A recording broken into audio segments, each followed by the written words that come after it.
Question कुछ इस प्रकार से है कि तीसरा कर्नाटक युद्ध कब किसके बीच में लड़ा गया था। तो आपको बता दें तीसरा कर्नाटक युद्ध 1760 ईस्वी में लड़ा गया था और किसके बीच में लड़ा गया था। तो इसका सही उत्तर था अंग्रेजी फौजों और फ्रांसीसी फौजों के बीच में तीसरा कर्नाटक युद्ध। ठीक है, तो यहाँ पे अंग्रेज और फ्रांसीसियों के बीच में तीसरा कर्नाटक युद्ध लड़ा गया था।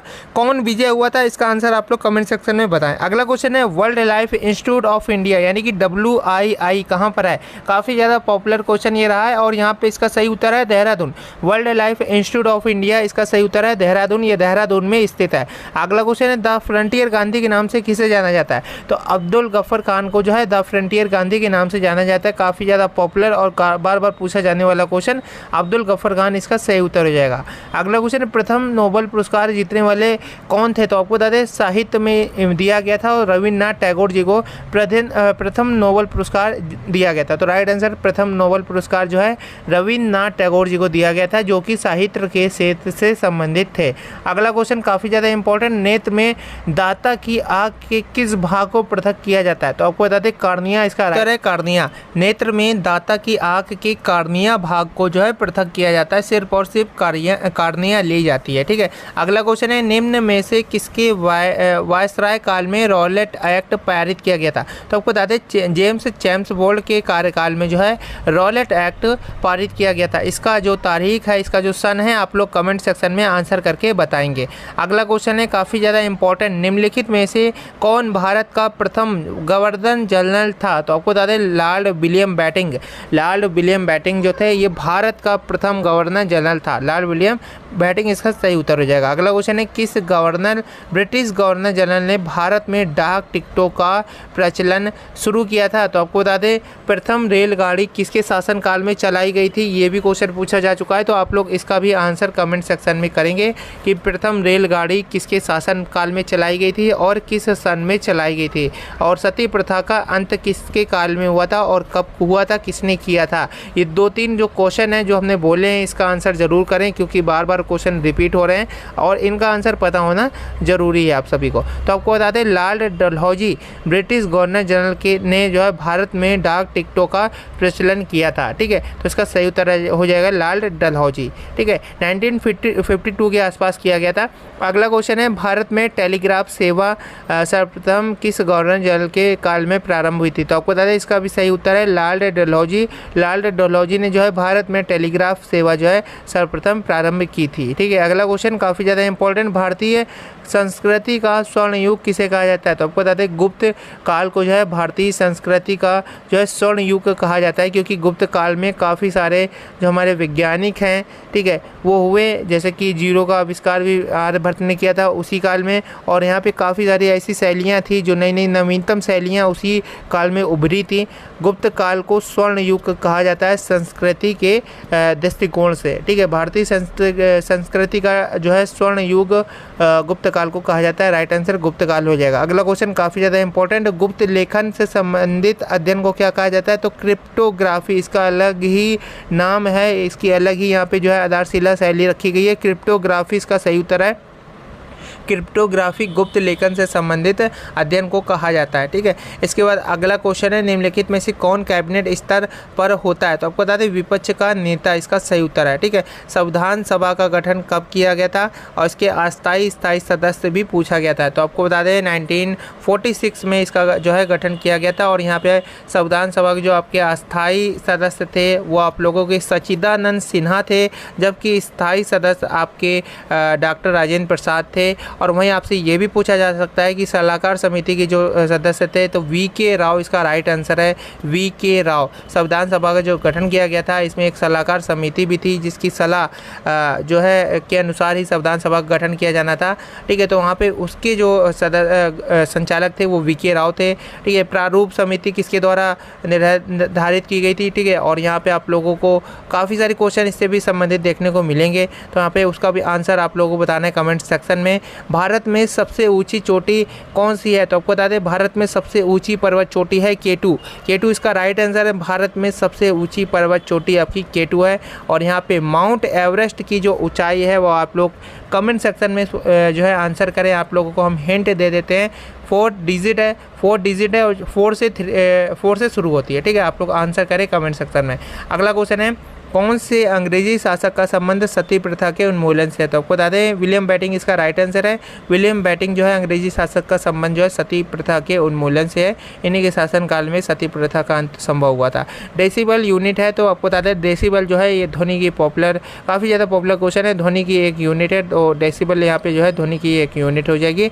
जो कला शैली भारतीय और यूनानी आकृति का मिश्रण है, तो जिस कला को हम लोग भारतीय और यूनानी कला का मिश्रण कहते हैं उसको हम लोग बोलते हैं गंधार शैली, गंधार कला। ठीक है, तो गंधार कला यहाँ पे सही उत्तर हो जाएगा, राइट आंसर हो जाएगा गंधार, इसका राइट आंसर हो जाएगा।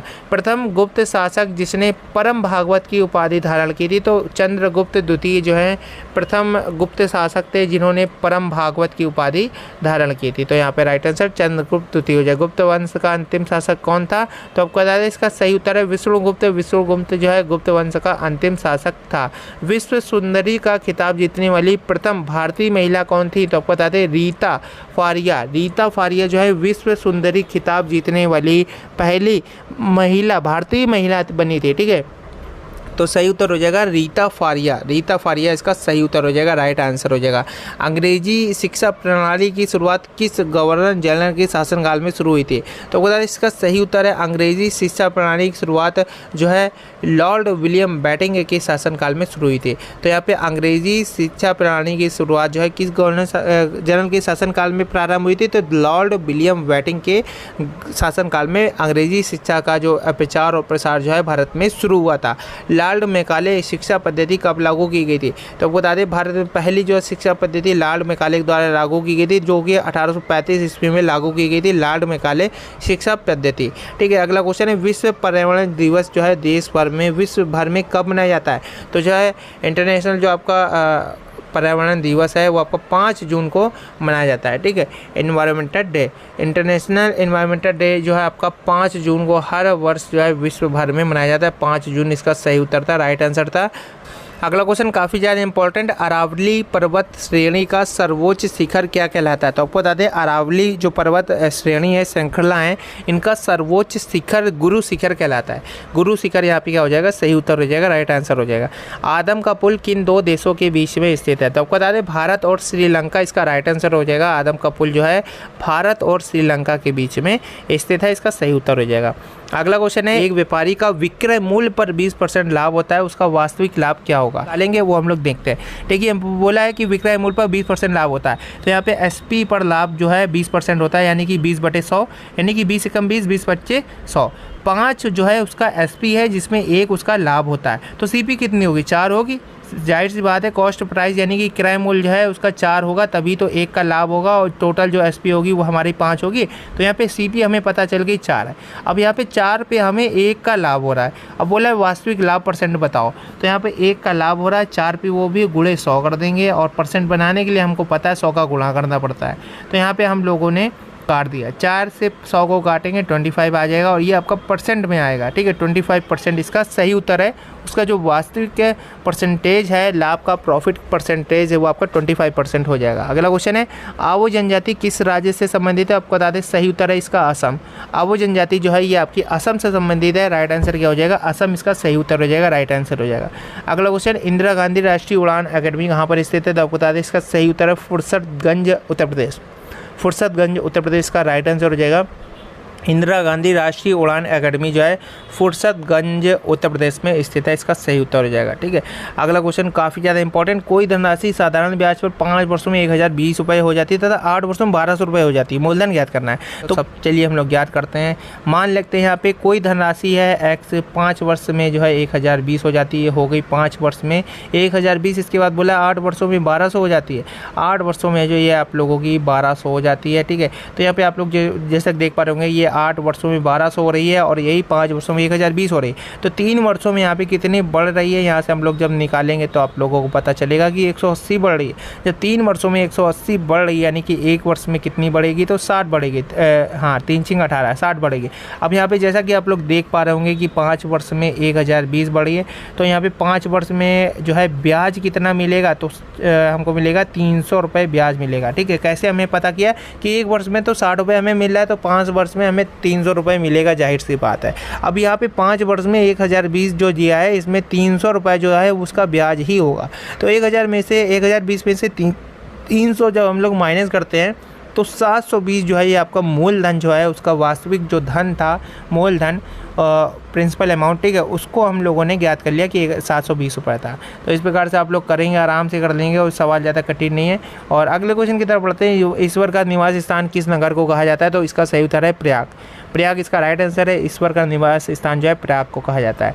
अगला क्वेश्चन है, कर्क रेखा किन राज्यों से होकर गुजरती है? काफ़ी ज़्यादा पॉपुलर क्वेश्चन। 8 राज्यों से होकर गुजरती है कर्क रेखा जो है, भारत के 8 राज्यों से होकर गुजरती है। पहला है आपका राजस्थान, दूसरा गुजरात। ये सभी जो है लाइन से आते हैं। आपको बता दें ये आपका जो इंडिया का नक्शा आप लोग बनाएंगे, ठीक है, इस प्रकार से। तो यहाँ पे जो गुजरात होता है, यहाँ से शुरू होता है गुजरात, राजस्थान, ये यहीं से कर्क रेखा जो है होकर गुजरती है, ठीक है। थोड़ी सीधी रहती है, टेढ़ी ये ज़्यादा हो गई, थोड़ी सीधी रहती है। राजस्थान, गुजरात, मध्य प्रदेश, छत्तीसगढ़, झारखंड, पश्चिम बंगाल, ठीक है, यहाँ पे मिजोरम, इसके बाद आपका लास्ट में मिजोरम पड़ता है, ठीक है, त्रिपुरा, मिजोरम, ये सभी लाइन से आते रहते हैं। तो यहाँ पे जो है भारत के 8 राज्यों से होकर कर्क रेखा जो है गुजरती है। पहला राजस्थान आ जाता है, दूसरा गुजरात, तीसरा मध्य प्रदेश, चौथा छत्तीसगढ़, पाँचवा झारखंड, और इसके बाद छठा पश्चिम बंगाल, सातवां त्रिपुरा और 8वां मिजोरम आपका सही उत्तर हो जाएगा। अगला क्वेश्चन है, कल्लम पहाड़ी जिसको हम लोग इलायची की पहाड़ियाँ बोलते हैं, ये कहाँ पर स्थित है? तो बता दें इसका सही उत्तर है केरल। केरल में जो है इलायची की पहाड़ियाँ आपकी स्थित है और सही उत्तर आपका केरला था इसका। और यहाँ पे आपको हम बताने की तरफ बढ़ते हैं, भारत का सबसे बड़ा गुरुद्वारा कौन सा है? तो आपको बता दें इसका राइट आंसर है अमृतसर, पंजाब। पंजाब का जो गुरुद्वारा है भारत का सबसे बड़ा गुरुद्वारा है। अगले क्वेश्चन की तरफ बढ़ते हैं, गार्डन ऑफ इंडिया के नाम से कौन प्रसिद्ध है? तो आपको बता दें इसका राइट आंसर है गार्डन ऑफ इंडिया। इसके नाम से बैंगलोर जो है काफ़ी ज़्यादा प्रसिद्ध है। और टेक एक राज्य भी है, ठीक है, सबसे ज़्यादा बड़ा टेक्नोलॉजी का राज्य यही है। हमारे तिरंगे के चक्र का रंग क्या होता है? तो इसका राइट आंसर है नीला। नीला इसका सही उत्तर है। इसके बाद अगला क्वेश्चन है, हमारे देश का राष्ट्रीय वृक्ष का नाम क्या है? तो इसका नाम है बरगद। राइट आंसर क्या है? बरगद इसका सही उत्तर है। भारत का शेक्सपियर किसे कहा जाता है? तो कालिदास को भारत का शेक्सपियर कहा जाता है। अगले क्वेश्चन के तरफ, किस राज्य को भारत का अन्न भंडार कहा जाता है? तो इसका राइट आंसर है पंजाब, इसका सही उत्तर है। अगला क्वेश्चन है, धातुओं में उनकी बाहरी कक्षा में होते हैं तो 1 से 4 संयोजक इलेक्ट्रॉन होते हैं, इसका सही उत्तर है। अगला क्वेश्चन, समुद्र तट का पर्यावरण दाब कितना होता है? तो 1 ATM इसका सही उत्तर है। राइट आंसर है 1 ATM। अगला क्वेश्चन काफ़ी ज़्यादा इंपॉर्टेंट, टॉमस रो किसके कार्यकाल में भारत आया था? तो इसका सही उत्तर है जहांगीर। टॉमस रो जो है जहांगीर के कार्यकाल में भारत आया था। इसके बाद अगला क्वेश्चन है, एक व्यक्ति ने कुछ पेंसिलें 5 पेंसिल प्रति रुपए की दर से खरीदी और उन्हें 3 पेंसिल प्रति रुपए की दर से बेच दिया, तो उसका लाभ प्रतिशत ज्ञात करो। तो इस प्रकार के सवालों को करने का सिंपल तरीका है, सबसे पहले आप लोग पेंसिल की संख्या जो है, जो भी वस्तु दी गई है उसकी संख्या को बराबर करते हैं।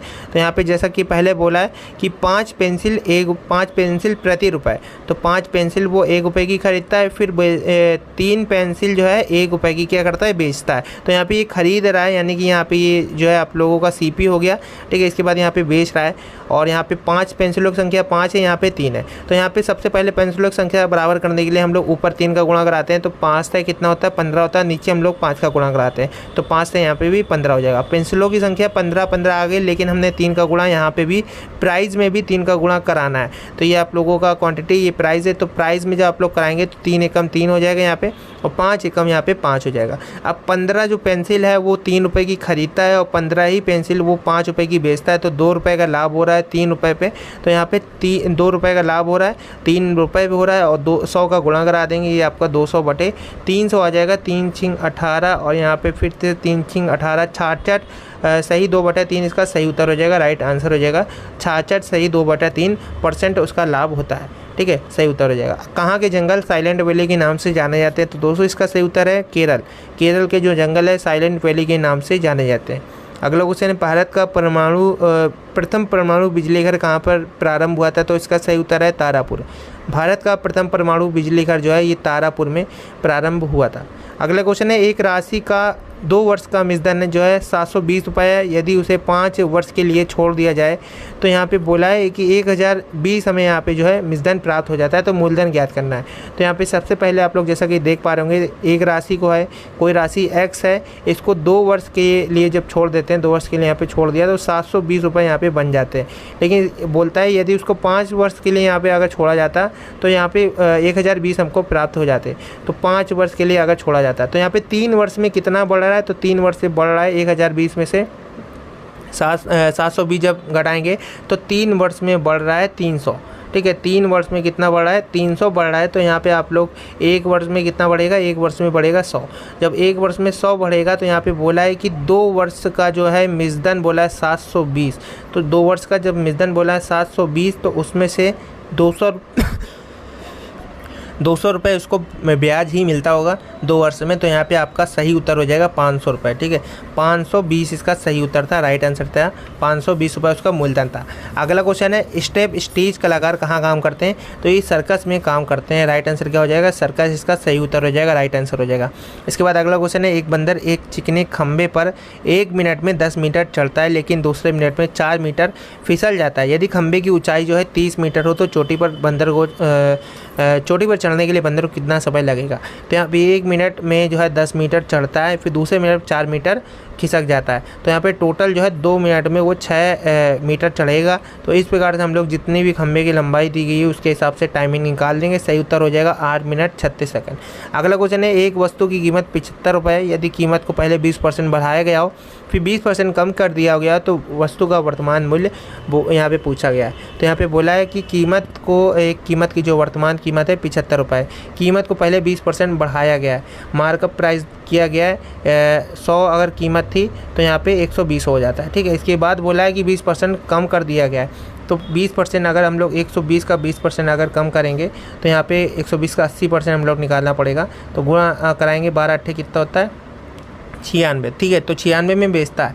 तो यहाँ बोला है वस्तु का वर्तमान मूल्य क्या है। जब 100 की वैल्यू 75 दी हुई थी 7.5, ठीक है। तो यहाँ पे कितना गुना हो रहा है इसका हम लोग यहाँ पे निकालेंगे तो 0.75 यहाँ पे हो रहा है। 0.75 का गुणा यहाँ पे हम लोग जब करा देंगे 75 का तो 5 छक्का 30 और 5 छक्का 30, 5 9 45, 3 48, ठीक है। इसी प्रकार से 480। इसके बाद से 7 का कराएंगे 7 6 42 और 7 9 63 और 4 67। तो यहाँ पे आपका जो आंसर आएगा 8 2 10 7 4 11 और 1 12 2 80 लगा 1, तो 72 रुपये इसका आ जाएगा, ठीक है। 72.00 क्योंकि यहाँ पे 2 अंक पहले 75 के 2 अंक पहले 00 लगा है। तो यहाँ पे आपका 72 रुपये जो कि यहाँ पे दिया हुआ है 72 रुपये जो है वर्तमान कीमत जो है उसकी आ जाएगी, ठीक है। इसके बाद अगला क्वेश्चन है कार्बोहाइड्रेट पाचन के अंतिम उत्पाद हैं। तो इसका सही उत्तर है ग्लूकोज, फ्रक्टोज और गैलेक्टोज। इसका सही उत्तर है कार्बोहाइड्रेट पाचन के अंतिम उत्पाद जो है आपके ग्लूकोज हैं, फ्रक्टोज हैं और गैलेक्टोज हैं। अगला क्वेश्चन है एक स्वस्थ वयस्क व्यक्ति में कितने ग्राम जो है हीमोग्लोबिन रक्त पाया जाता है। यहाँ पे 13 से 35 यहाँ पे ग्राम इसका सही उत्तर हो जाएगा। 5 व्यक्ति हैं ABCDE, एक पंक्ति में अपनी ओर जो है मुख करके इस प्रकार बैठे हैं कि C बाएं है ओर है D के, ठीक है, और E दाएं ओर है B के। इसके बाद C दाएं ओर है A के और यहाँ पे D के बाएं ओर है B, ठीक है। और यहाँ पे यदि ई कोने में बैठा है तो मध्य में कौन बैठा होगा, तो इसका सही उत्तर बताना था, राइट आंसर डी था। इसके बाद अगला क्वेश्चन है भिक्षु ने एडम को बताया कि घंटी 45 मिनट के नियमित अंतराल पर बज रही है। आखिरी घंटी 5 मिनट पहले बजी थी, अगली घंटी 5:45 बजे बजती है। भिक्षु ने किस समय एडम को जानकारी दी थी। तो दोस्तों इसका सही उत्तर था 5:05 पे। अगला क्वेश्चन काफ़ी ज़्यादा इंपॉर्टेंट, यहाँ पे बोला था कि a + b का मान दिया हुआ है आप लोगों का 16 18 दिया था और यहाँ पे a × b का मान दिया था 12, ठीक है। इसके बाद बोला था a - b का यहाँ पे मान ज्ञात करो, ठीक है। a - b का मान ज्ञात करने को बोला गया था। तो यहाँ पे आप लोग कैसे करते, इस सवाल को करने का तरीका क्या है। a - b का मान a - b का होल स्क्वायर का फॉर्मूला क्या होता है, a² + b² + 2ab, ठीक है, 2ab होता है। लेकिन हमें a² + b² का मान नहीं पता है और 2ab का मान पता है। तो a² + b² की हम लोग वैल्यू निकालते हैं। तो वो वैल्यू कैसे निकलती है, वो निकलती है a + b के होल स्क्वायर वाले फॉर्मूले से।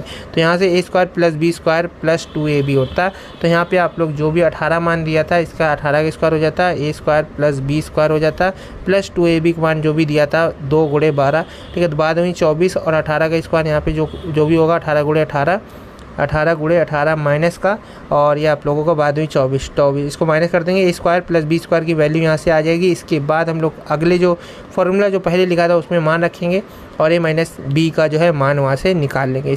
इसके बाद अगला क्वेश्चन है कावेरी जल विवाद किन राज्यों के बीच में है? तो इसका सही उत्तर था कर्नाटक और तमिलनाडु।